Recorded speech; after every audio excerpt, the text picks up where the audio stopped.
Shard bugs is a bug-bashing brawl where bagworms bite and bees bumble into battle, brandishing blasters and blades, ballistas and bombs. Beware of bobbit and bloodworms, baleful beetles, and black rangers. Build up your battalion of resources by playing bugs into the hive. Exhaust the hive workers to bring bugs into the battlefield where they can be equipped with item cards or behold one-off action cards. They might also bump into support cards that stick around on the board. Use your believers to gain devotion to your cosmic avatar, or attack your opponent to break and bend their devotion. The first player to bless their avatar with 20 devotion is the winner of the game, and the other bug boys are banished. Also, Shardbug sponsored this video. Thank you.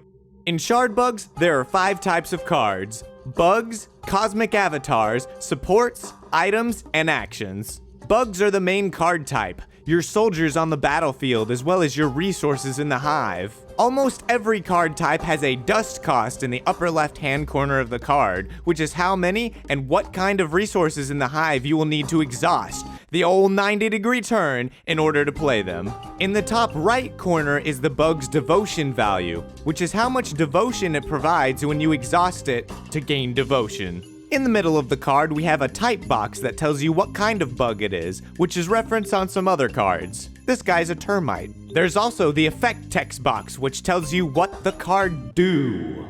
At the bottom of the card are the bug's attack value on the left in yellow, and the defense value on the right in white. There's also a box in the middle that contains a bug's trait, which can either be flying, swimming, or tunneling. The trait is a rock, paper, scissors system for taking reduced damage from other bugs with other traits. I'll get back to attack, defense, and traits when we talk about combat. Cosmic avatars are sort of like leader cards. They're the ones that the bugs are trying to impress with all their devotion. They start the game in play and determine what alliance, or faction, the cards in your deck can be. You can play cards that share a symbol with your avatar, and any cards that only have a number in their cost, which are considered unaligned cards. Any of the other symbols can hop off, because they're bugs? Never mind. Cosmic avatars also have an invoke ability that you can use once a turn.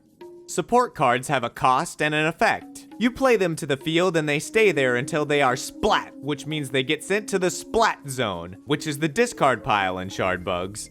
Item cards are similar to support cards in that you pay for them and they stick around on the board until they get splat, but items are only useful if you equip them to a bug. At the bottom of an item card, there is an equip cost and a possible type requirement for any bug looking to equip the item. They have to match at least one of the given types. How would a puny ant wield this mighty lollipop warhammer?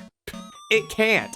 If a bug is splat while wielding an item, the item falls off and remains on the field. Finally, we have the action cards. You know them, you love them, the one and dones. Do what they say and send them straight to the splat zone. Some action cards are quick, which means you can play them even on your opponent's turn.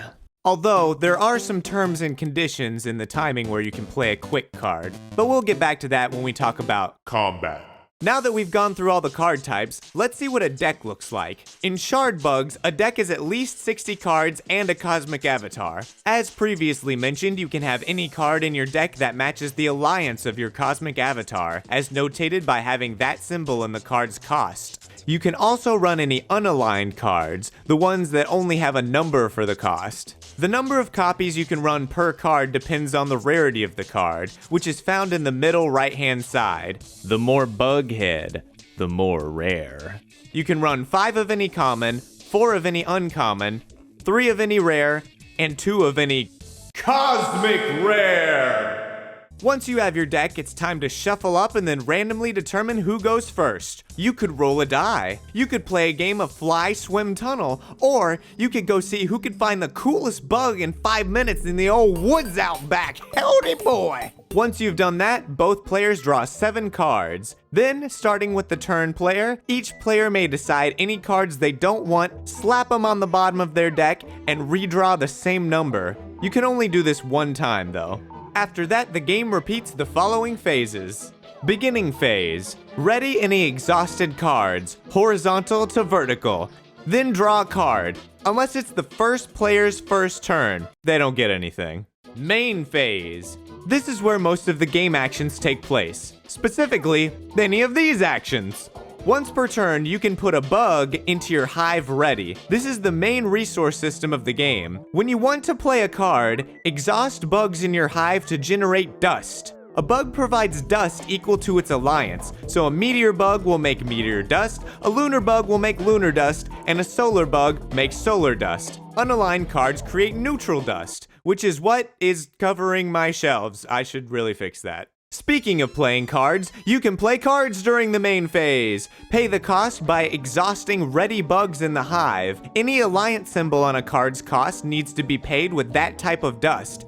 A number in the cost means it can be paid with any kind of dust. Once you've paid the cost, throw the card into the field. Unless it's an action, then you just do what it says and then throw it in the splat zone. Any bugs played to the field will be dizzy for the turn and can't take any actions. No attacking, no exhausting, just waiting.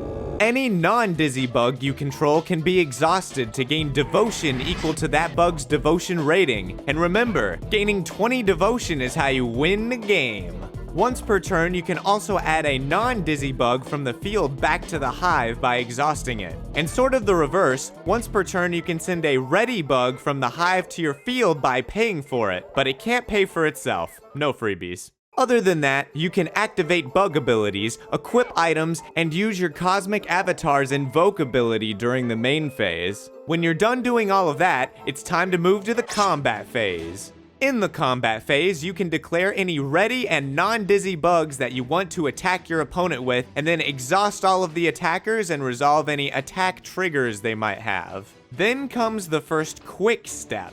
The attacker may play a quick action or use a quick ability. You still have to pay the card or ability's cost. Then the priority passes to the other players so that they may play a quick card or use a quick ability. This goes back and forth until no one has a quick card or quick ability to use. After that, the defending player can declare any ready bugs they have to block the attacking bugs. Decide which of the attacking bugs you wish to block. Multiple bugs may block one attacking bug. Then, all blocking triggers are resolved. Following that, there is a second quick step which functions the exact same as the first one. Starting with the turn player, go back and forth using quick cards and abilities until no one has anything left that they want to do. Finally, we have reached the damage step, and here's where the traits finally come into play. Attacking and blocking bugs deal their attack damage to the other. If multiple bugs are blocking an attacker, the attacker deals the damage to the defenders in whatever way they want to. However, the fly, swim, tunnel traits are a rock, paper, scissors system to take less damage from certain other traits. Flying bugs take 1 less damage from swimming bugs, who take 1 less damage from tunneling bugs, who take 1 less damage from flying bugs. The circle of, bug. Any bug that takes more damage than it has defense is splat. Any unblocked damage from the attack reduces the devotion of the defending player by that amount. After that, any damage triggers are resolved. After the combat phase is the end phase, where all damage is removed from all bugs. Then the next player starts their turn at the beginning phase. Continue until someone reaches 20 devotion and becomes the ultimate Cosmic Avatar pleasing bug legion. Play your bugs, equip them with cool items, gain devotion, and smash your opponent's devotion to shreds. Wait, no, shards! Shard bugs will be launching set 1 in Q1 of 2025. Link in the description. I've been 2 Lanes the Card Game Crypt Man bringing you this how to play, and I'm out.